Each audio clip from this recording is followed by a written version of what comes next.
All right, my first record through, there was no audio. This cord's all fudged up. I'm thinking just go XLR, which this particular microphone has a capability. But yeah, anyways, nonetheless, I was talking about watching. I haven't watched Mr. Ballin in some time, so I clicked on one that kind of seemed very interesting, and it's a rather new one. And yeah, I mean, I was intrigued from the get go, but I don't have ADD or anything, but I get easily distracted by my cell phone or something, whatever might be going on, and I didn't get to finish it. I have a good idea where it's probably going, but who knows? I mean, he doesn't present the just like Mike. I mean, you kind of already know the outcome sometimes, or sometimes they pull a rabbit out of the hat, and you're like, wow, shit, I didn't see that coming. So I wanted to finish it from the beginning. So hey, I hope you guys enjoy.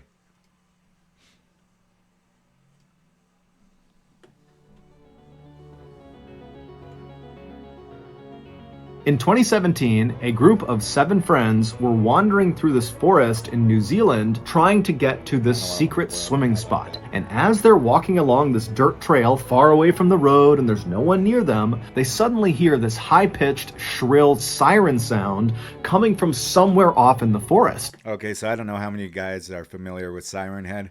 That's the first thing that came to my mind for some reason. It's such a stupid creepypasta like the Slender Man, uh, the Black Eyed Kids, and there were people pissed when the author of the Black Eyed Kids came out and said, guys, it was just a prank because people started getting his address, showing up or stalking him at his house. And he has a family, and I mean, they were so badly wanted to believe in it. And then I see people talking about the Siren Head like half a year ago or so, and I'm like, what a fucking stupid urban legend this is. I mean, I don't know. And then they were modding it over to like Fallout, what is it, Fallout 4? And I'm like, God, people will believe in anything that you throw in their way now. Especially me thinking, hey, this is Siren Head up in here.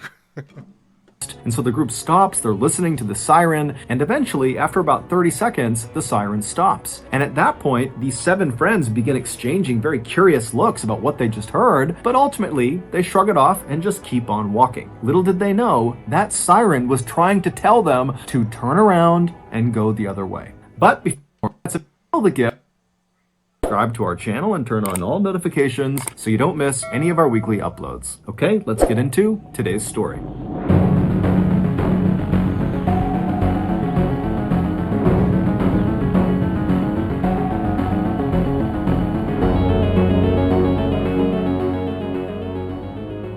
On the morning of Monday, February 6th, 2017, a group of 7 friends who were all college-aged and living in New Zealand began packing up their cars and getting ready to drive back to Auckland, the biggest city in New Zealand. The night before, the group had been out on Lake Tikitapu for a big concert called Flocella, where audience members would listen to the music while floating around on big blow-up rafts and floats. After the concert had ended, the group of friends had left the lake and headed to a nearby relative's house where they had a quiet after party with a couple of drinks, and then everyone went to bed a little bit after midnight.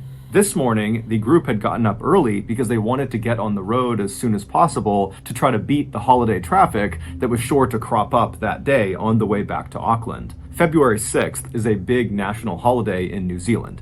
It's called Waitangi Day, and it's to commemorate the initial signing of the Treaty of Waitangi, which is considered to be the founding document of the country. But right as the 7 friends had finished packing up their 3 cars and were getting ready to begin their 3-hour drive north to Auckland, one of the friends, a 21-year-old named Rachel De Jong, suggested they take a quick detour before they head back home. Rachel, along with another girl in this group of friends named Maddie, had several months earlier discovered this secret swimming spot that was located only about 15 minutes away from where they were now, and it happened to be on the way back to Auckland. This swimming spot was this beautiful green-blue pool of fairly deep water that was located in the middle of a forest. This pool was actually a part of the Waikato River. However, this stretch of the river where the pool was either very shallow or dry most of the time. So as a result, this pool actually looked like a standalone body of water. While there was no official trail that led through the forest to this pool of water, there was an unofficial trail. It was basically a dirt trail that cut through the woods that had formed over the years of locals tromping their way to this pool of water. After hearing Rachel's suggestion, the group of friends all agreed that this sounded like a great idea. And so the group piled into their 3 cars, and then by around 11:40 a.m., Rachel and Maddie had directed the convoy all the way to the start of this unofficial dirt trail, which was located right on the side of a winding main road. After pulling their cars safely off to the side of the road, the group got out, and then Rachel and Maddie led them to the start of this trail, and they began walking through the forest. 15 minutes later, at 11:55 a.m., the group was getting very close to the water because the trees up ahead were starting to thin out. But also at 11:55 a.m., the group suddenly stopped because from somewhere out in the forest, way off in front of them, came this loud, shrill siren sound. Siren head.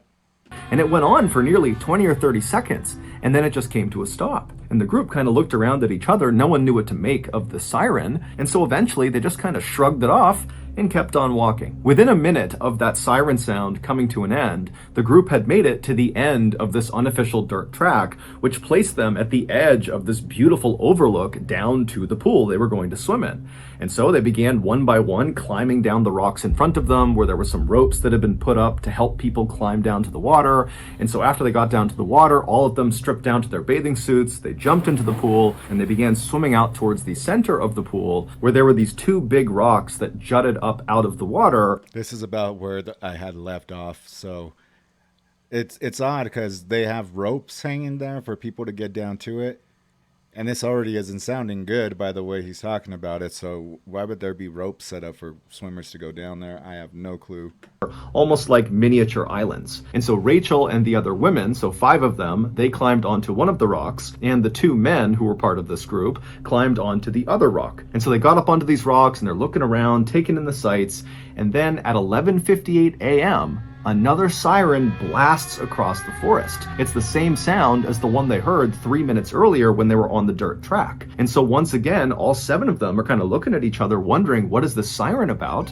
But after the 20 or 30 second long siren came to an end, they glanced around them and there was no sign of any danger. There was no sign of really anything happening at all. It was just this beautiful, peaceful seeming oasis. And so before long, they had forgotten about the siren again, and Rachel had gotten out her camera and she was taking pictures, and others were taking pictures as well. And then 2 minutes later, at 12 p.m., the siren sounded for a 3rd time. Now, at this point, the group has heard the siren 2 other times. And even though the sound of the siren was kind of jarring because it was so high-pitched and shrill and really cut into their ears, this time, because they've heard it 2 other times and nothing happened, they all pretty much immediately wrote it off. So the siren's sounding for the 3rd time, and the group is not really paying attention. But when the siren finally stops this 3rd time, something very different began to happen, and the group immediately noticed it.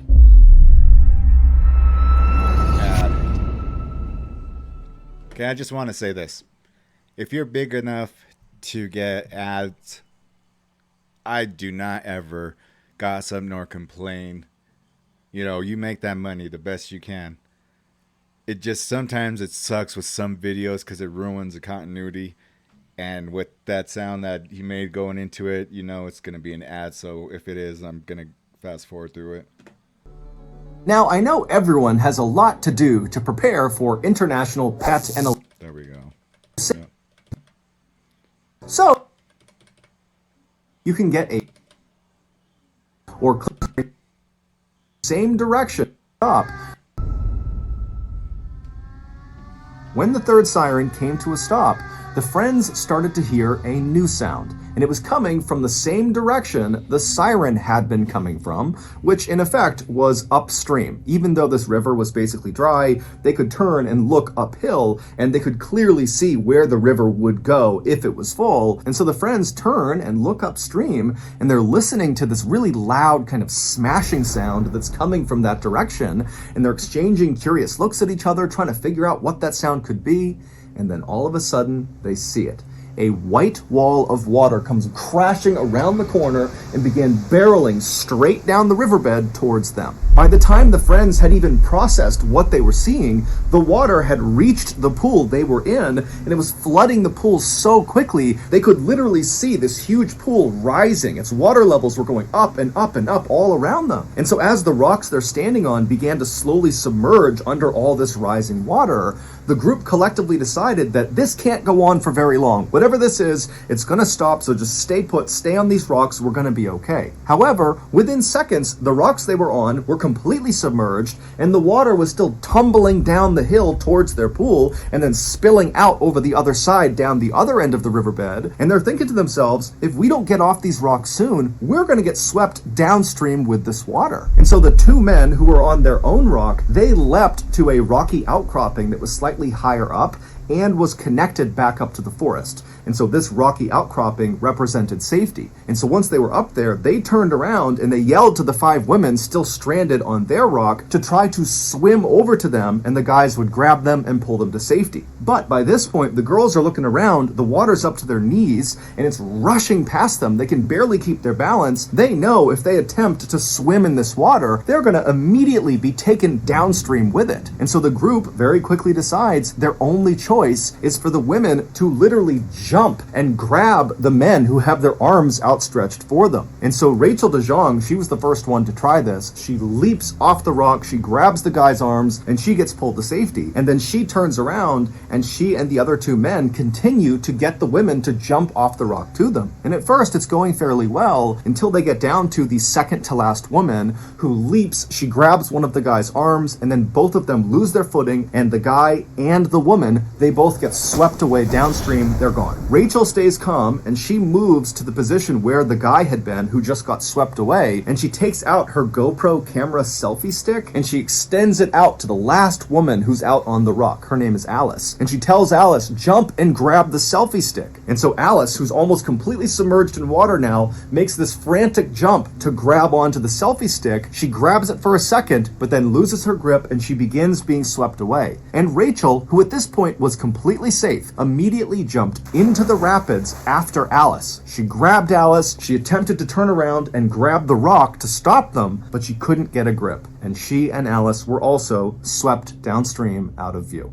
2 weeks before Rachel, Maddie, Alice, and the others had gone to this secret swimming spot, a warning sign, like a physical warning sign that warned people not to go near this river, don't go near this pool, was stolen. And that warning sign was normally placed at the very beginning of that unofficial dirt track that the 7 friends took to get to the pool. Why? Meaning, when the 7 friends got out of their cars and began hiking into the forest to go to this pool, they would not have understood the danger of where they were going. Now, it is true that Rachel and Maddie had previously discovered this swim spot several months earlier. However, it seems like they had just learned that this swim spot existed and how to get to it. It did not seem like they had literally walked this trail and gotten to the pool, and so very likely they would not have known about the dangers this place posed. The pool of water they were swimming in was not actually dangerous itself. It was only dangerous because the pool was located in the middle of a spill zone. About 650 feet upstream of the pool they were swimming in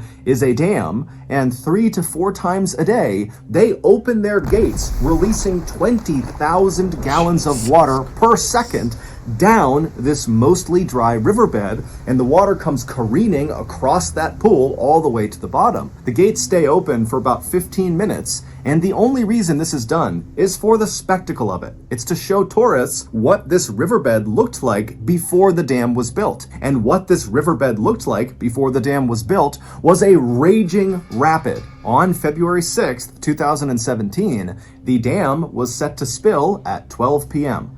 So those sirens the friends heard at 11:55, 11:58, and then 12 were all warnings that a spill was about to occur. But of course, the 7 friends had no idea. After the 12 p.m. spill had finally ended, the 3 friends who had made it to the rocky outcropping and had not been swept away by the current went looking for the 4 other friends who had been swept away, and they would find them.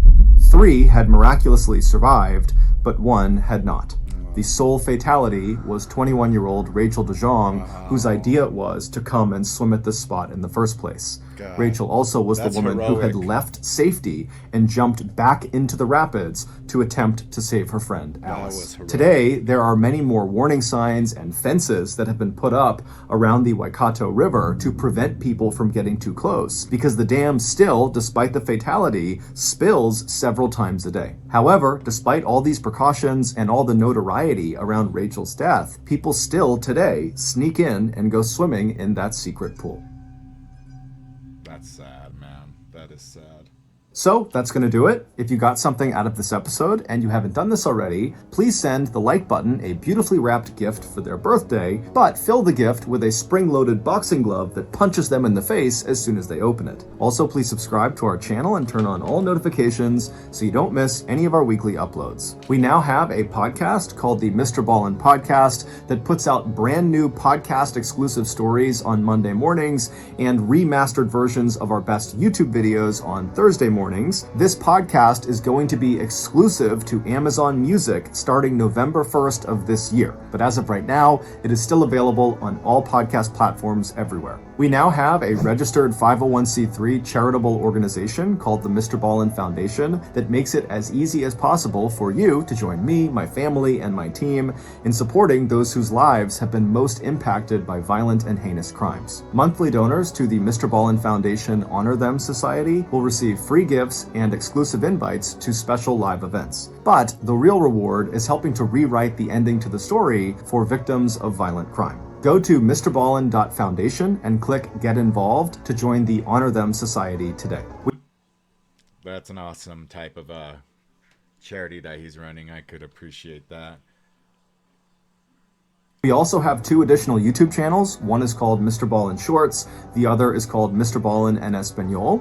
We also put out near daily content on Facebook, Snapchat, and TikTok. Those are all just called Mr. Ballin. If you want to get in touch with me, please follow me on any major social media platform and then send me a direct message. My username is just @Mr. Ballin, and I really do read the majority of my DMs. We also have some really cool merchandise, so head on over to shopmrballin.com to have a look. And if you have a story suggestion, please submit it to our subreddit, just called Mr. Ballin. It's linked in the description below. So, there's still like a minute left of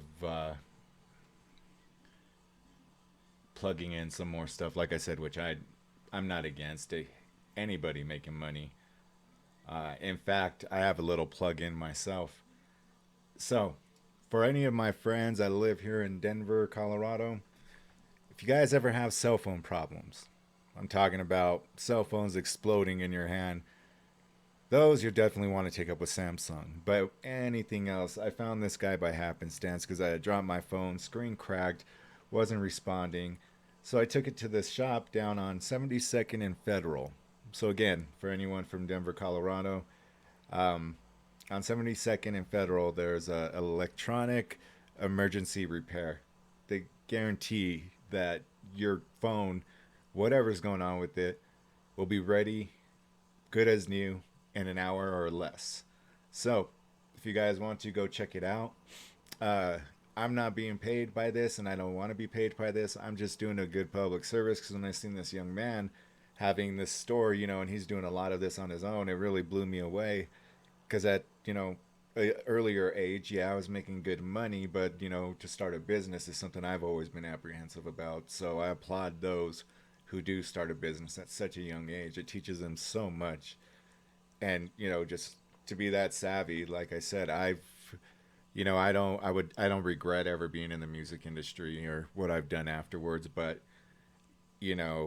I always shot for, higher paying jobs, but I didn't ever think about opening my own type of record label or whatever. And there was a point there where I did have the funds to open a record label and hope that one of the artists I could gather would make a hit. But I kind of put that on the back burner. And now as I'm getting older, it's really like, well, maybe one of these days if I feel like it. But until that time, like I said, if you're having problems with your phone, definitely go check him out. He has some cool stuff as well.